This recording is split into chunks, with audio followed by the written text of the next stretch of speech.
সেটা তো বলা। অ্যাকচুয়ালি আলামিন নাম আলামিন সোনামুড়া মতিনগর এলাকার আলামিন নামে একজন আমাদের কাছে একটা অভিযোগ করেন যে গত 25 তারিখ বিকালবেলায় উনি সোনামুড়া থেকে 7 জন প্যাসেঞ্জার নিয়ে ওনার ইকো গাড়িটা দিয়ে এয়ারপোর্ট আসছিলেন।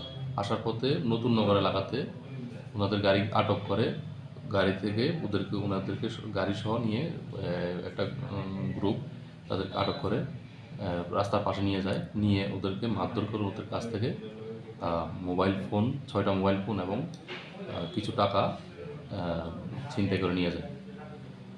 এই অভিযোগ পেয়ে আমরা তদন্ত শুরু করি এবং শুরু করে আমরা প্রথম যে প্রাইম একিউজড রিকি সিং ওকে অ্যারেস্ট করি এবং ওর স্বীকারোক্তি মূলে আরেকজন অঙ্কুর চক্রবর্তীকেও গ্রেপ্তার করি এবং আমরা ছিনতাইকৃত 6টি মোবাইল ফোন আজকে আমরা উদ্ধার করি এবং এই ছিনতাইকাণ্ডে যুক্ত সুইফট ডিজায়ার গাড়ি যার নাম্বার PR01CA0426 ওই গাড়িটিকেও আমরা সিজ করি। আগামী কি তাদেরকে কোথায় হ্যাঁ, আগামীকালকে একজনকে আমরা পুলিশ রিমান্ডে নিয়ে এসেছি, রিকি সিং, এবং আগামীকালকে অঙ্কুর চক্রবর্তীকে আমরা মাননীয় আদালতে প্রেরণ করব। স্যার, এই ছিনতাই ঘটনায় মোট কতজন জড়িত রয়েছে?